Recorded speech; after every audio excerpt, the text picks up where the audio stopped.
안녕하세요, 햄동입니다. 오늘은 신차 기들이기 방법과 신차 기들이기를 왜 해야 하는지에 대해서 얘기해 보도록 하겠습니다.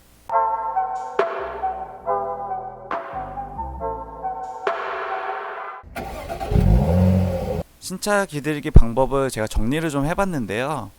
우선 8단 변속기 기준으로 말씀을 드리도록 하겠습니다.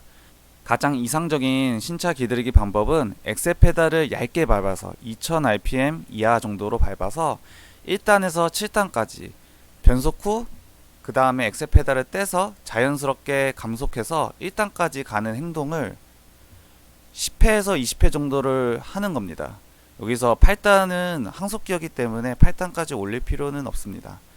그리고 이거를 하고 나서 이제 엑셀 페달을 중간 깊이로 밟아서 아마 가솔린은 한 4000rpm 이하, 디젤은 한 3000rpm 이하로 밟아서 기존처럼 1단부터 7단까지 변속한 후 다시 엑셀 페달을 떼서 자연스러운 감속을 통해서 1단까지 가는 것을 10회에서 20회 정도를 하면 사실 신차 기들이기는 끝이 납니다.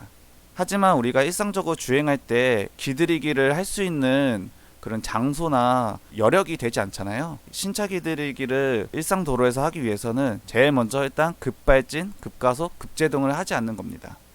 그리고 2000rpm 이하로 신경 써서 주행을 해주는 겁니다. 특히 이제 출발했을 땐 상관없는데 딱 출발할 때 2000rpm을 넘기는 경우가 좀 많거든요. 이것만 좀 이제 유의해서 좀 신차 기들이기를 해주시면 되고, 이거는 개인적인 의견이지만 디젤은 500km, 가솔린 한 1000km 정도만 하면 충분하다고 생각하고, 그래서 디젤은 300km를 이제 시내에서 하다 보면은 이제 7단까지 가는 경우가 그렇게 많진 않을 거거든요. 그래서 300km 정도 시내를 이제 저단 중심으로 신차 기들이기를 해주시고, 그 다음에 이제 100km 정도는 이제 고속도로 이제 5단에서 한 7, 8단까지를 주로 쓰겠죠. 이 100km 정도를 고속도로로 이제 주행을 한 다음에 나머지 이제 마지막 100km는 평상시 원래 내가 운전했던 습관대로 운전을 해주시면 되겠습니다. 가솔린 같은 경우는 이제 시내는 이제 700, 고속도로는 200, 100km 정도는 또 이제 원래 습관대로 운전을 해주시면 이게 바로 이제 신차 기들이는 방법입니다. 그럼 이제 신차 기들이기를 하는 이유에 대해서 얘기를 해보겠습니다. 지금 보시는 화면은 제가 예전에 블로그를 했을 때 신차 기들이기를 하는 이유에 대해서 설명을 해놓은 글이거든요. 그래서 이 글을 이용해서 설명을 하도록 하겠습니다. 메모장에서 설명드렸던 이상적인 신차 기들이기는 엔진하고 그리고 변속기를 기들이는 방법이었습니다. 엔진을 예로 들면은 예전에는 이제 엔진의 내구성 때문에 신차 기들이기를 꼭 해야 한다, 약간 권장하는 그런 분위기였는데, 지금 나온 이런 엔진들은 코팅도 잘 돼 있고 그래서 이제 부산물이 나오지 않기 때문에 사실 엔진을 위해서 신차 기들이기를 할 이유는 별로 없습니다. 하지만 그럼에도 신차 기들이기를 하는 이유는 이제 오래 타기 위함이죠. 내 차를 오래 타기 위해서 초반부터 마라톤을 뛸 때 전력 질주하면은 완주하기가 매우 힘들고, 또 운동하기 전에 스트레칭을 하면 다칠 확률이 줄어드는 것처럼 초반부터 자동차의 심장인 엔진에 무리를 주면 결국에 엔진 내구성이 떨어질 수밖에 없습니다. 그래서 워밍업 측면으로 엔진을 기들인다고 보시면 되겠습니다.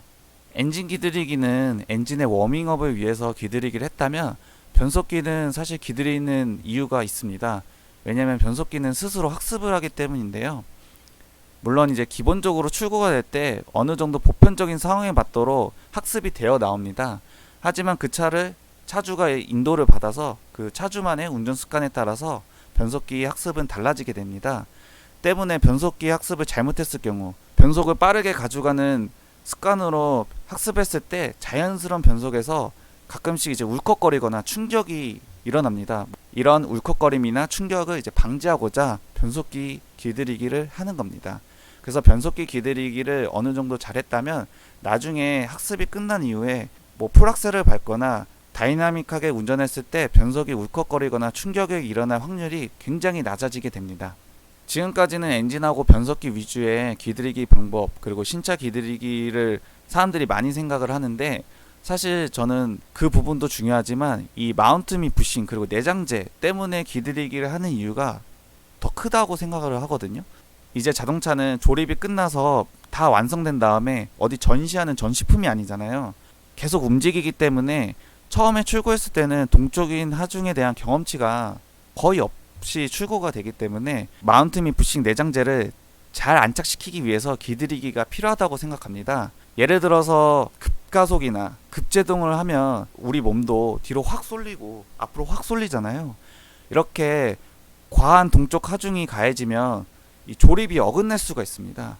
그러면 우리가 제일 싫어하는 바로 잡소리가 들릴 수가 있거든요. 또 이 잡소리뿐만 아니라 불필요한 진동도, 왜냐면 마운트 및 부싱 이런 게 좀 어긋나 버리면 그 부시나 이런 게 어디 접촉돼 가지고 진동이 이렇게 타고 우리한테 올 수 있기 때문에 이런 길들이기가 좀 중요하다고 생각합니다. 물론 가장 중요한 건 조립 품질이 잘 만들어져서 이런 잡소리나 불필요한 진동이 없는 게 좋지만, 조립이 잘 됐을 때 잘 기들려 가지고 잡소리도 안 들리고 불쾌한 진동이나 이런 거 없이 하는 게 중요하기 때문에 기들이기는 꼭 해야 된다고 생각합니다. 그 다음에는 브레이크인데요. 이 내장재나 이런 거만큼 브레이크는 진짜 중요합니다. 브레이크는 마모되기 때문에 이렇게 마찰재와 디스크의 균일한 마찰로 인해 마모를 고르게 해줘야 이런 진동이나 제동 기능이 좋아집니다. 이 디스크와 마찰재 사이에 마찰이 불균형하게 일어나서 변형이 됐다, 이렇게 됐을 경우에는 제동했을 때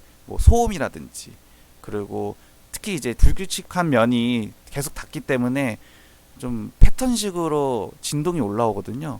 그런 것 때문에 제동을 살살 해주면서 이 균일한 마찰 표면을 만들기 위해 기들이기는 중요하다고 봅니다. 신차 기들이기를 하는 마지막 이유는 바로 엔진 오일인데요. 엔진 오일은 아시겠지만 자주 갈수록 무조건 좋습니다. 하지만 자주 갈수록 돈이 많이 나가기 때문에 자주 갈진 않잖아요.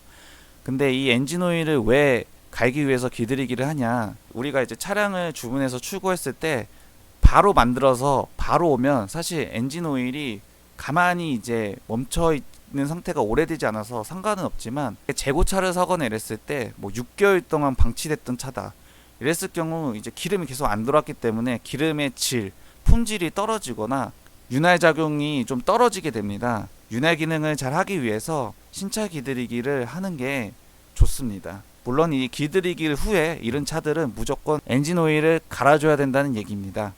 또 이게 처음에 출고될 때 엔진 오일이 한 50에서 75% 정도만 채워주는 것도 있습니다. 100% 안 채워주고. 그렇기 때문에 엔진 오일을 한번 갈아주는 게 좋기 때문에 신차 기들이기를 꼭 해주셨으면 좋겠습니다. 이상적으로는 이제 만 킬로 또는 이제 6개월마다 가는 게 좋지만, 일단 신차 기들이기를 했을 때 디젤은 500, 가솔린은 1000km 정도 하잖아요. 그럼 이때 한번 갈아주고 그 다음에 이제 만 킬로 그리고 6개월 정도에 갈아주는 게 전 좋다고 생각합니다. 오늘은 이렇게 신차 기들이기 방법과 신차 기들이는 이유에 대해서 알아봤는데요. 좀 정리를 하면 이제 기들이는 이유는 이제 엔진하고 변속기, 특히 변속기죠. 그 다음에 마운트나 부싱, 내장재들 이런 부품들의 안착, 그리고 브레이크의 균일한 마찰면을 만들기 위해서, 그 마지막으로 오래됐을 수도 있는 엔진 오일을 교환하기 위해서 신차 기들이기를 해주면 좋다라는 얘기를 하고 싶어서 이렇게 영상을 찍게 됐고요. 물론 신차를 샀을 때 당장 막 달리고 싶은 욕망도 크고 그 기들이기라는 것도 인내가 필요하기 때문에 좀 짜증이 나기도 하지만, 이런 인내의 시간을 가지고 나서 그 후에 더 즐겁게 즐길 수 있는 것, 그리고 기들이기를 적어도 안 하는 것보다는 하는 게 좋기 때문에 웬만하면 기들이기를 하고 그 다음에 이제 재밌게 나만의 자동차를 운행하고 즐겁게 탔으면 좋겠습니다. 지금까지 행동이었습니다.